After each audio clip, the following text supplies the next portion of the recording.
दोस्तों ये कहना चाहूंगा अपने मीडिया को कि 27 साल बाद प्राइम मिनिस्टर नरेंद्र मोदी ने दिल्ली के इलेक्शन जीते हैं। अगर तो उन्होंने सब टीमों को सबको पकड़ के जेलों में बंद किया होता तो वो 27 साल ना लगते उन्हें इलेक्शन जीतने में। एआई समिट के लिए जा रहे हैं। I think that's what visits should be like. जब दुनिया में लीडर्स मिलते हैं तो they meet for exchanging technology, they talk on artificial intelligence. दुनिया की किसी टीम का हमारे प्राइम मिनिस्टर ने नाम नहीं लिया, लेकिन हिंदुस्तान की टीम का नाम लिया उन्होंने। अपनी टीम को स्पेशल कहा कि आपने हिंदुस्तान जो हमारा हमसाया है उसे आपने लाजमी हराना थे। उनका ये मानना है कि हम इंडिया में रहना चाहते हैं, हम पाकिस्तान वापस नहीं जाना चाहते। बहुत बड़ी खबर है दोस्तों, मिलके जरा पाकिस्तानी हिंदू जो इस वक्त महाकुंभ मेले में मौजूद है उनके टेक जरा सुनते हैं। आने से हमें बहुत अच्छा लगा। हम थैंकफुल हैं इंडिया गवर्नमेंट के जिन्होंने बहुत अच्छा अरेंजमेंट किया हुआ था। स्टेशन से लेके यहाँ तक हमारा बहुत प्रोटोकॉल दिया गया। हम तहे दिल से शुक्रगुजार हैं और सुकून हमें आ रहा है कि हम कह रहे हैं कि हम अपनों में आए हैं और बहुत खुशी हो। आप लोगों को, आप मुल्कों को कब तक बेवकूफ बना सकते हैं? इंडिया बिल्कुल कंक्रीट लाइंस पे काम कर रहा है, जिन लाइंस पे हमने काम नहीं किया हुआ। आपको पता है मैक्रोन एंड मोदी की there is a personal chemistry. आप पाकिस्तान के बड़े हैं, आप वजीर आजम है पाकिस्तान के, आपको इधर ये बात करनी चाहिए थी कि पाकिस्तान को सबको हराना है, सबसे जीतना है, चैंपियन ट्रॉफी लेके पाकिस्तान आनी है, ना कि अपनी टीम को एक ही टारगेट देके उन्हें कंफ्यूज कर दो। नरेंद्र मोदी ने तमाम वेस्टर्न लीडर्स के साथ एक लिंक बनाया, ठीक है जी। आपको याद है एक horizon 2047 25th anniversary India France strategic partnership जो थी वो एस्टैब्लिश की गई थी। बेसिकली ये उसी को आगे लेके चल रहे हैं।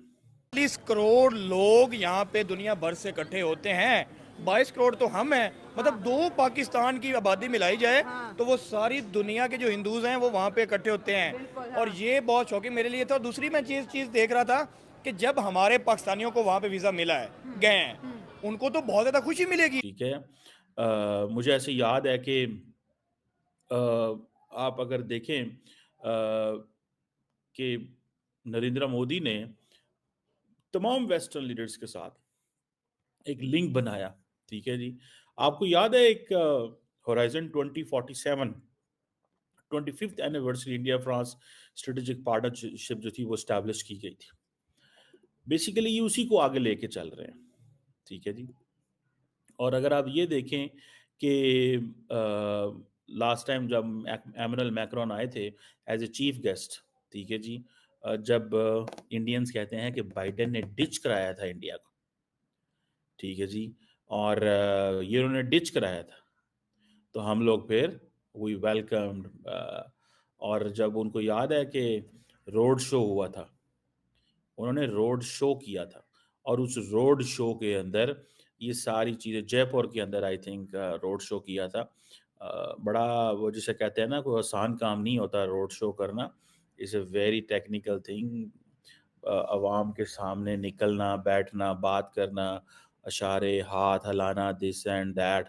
एंड देन आपको पता है कि हिस्ट्री है इंडिया और फ्रांस की, स्टार्टिंग फ्रॉम याक शिराक जो फ्रेंच पीएम हुआ करते थे 1976 में।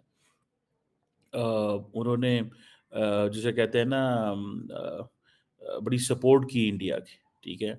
और फिर पीछे से आप चले आए तो अब वो एक वो शांज़ेलीज़े के ऊपर नरेंद्र मोदी का जाना, जहाँ पे वो फ्रांस ने ड्यूरिंग वर्ल्ड वॉर 2 और वर्ल्ड वॉर 2 के 1 एंड 2 के जो मेमोरियल्स हैं, वहाँ पे इंडियन फ़ौज का परेड करना, वहाँ पे इंडियन फ़ौज का परेड करना बैस्टाइल डे के ऊपर, that was something very big coming from France for India, coming for France for India. इस चीज़ को याद रखें। इंडियन जो कंटिजेंट्स थे, उन्होंने जो वहाँ पे उनको जो प्रोटोकॉल दिया गया या उनको जो वेलकम किया गया, that was something very big. और ये ताल्लुक वो तो कहते हैं ये जो ताल्लुक है इंडिया और फ्रांस का, that starts Vajpayee and yak Chirac, ठीक है। बहुत सारे लोग कहते हैं जी वो जी हिंदू जी वो जी रेडिकल्स हैं, रेडिकल्स का ये मॉडल होता है, रेडिकल्स का वो एक्सट्रीमिस्ट है। मैं देखें, क्वेश्चन ये है कि यू हैव टू, वो आपको हकीकत माननी पड़ेगी। You call them whatever, but उन्होंने तरक्की की है। आप उनको जो मर्जी कहें, आप उनको जो मर्जी कहें, उन्होंने तरक्की की है।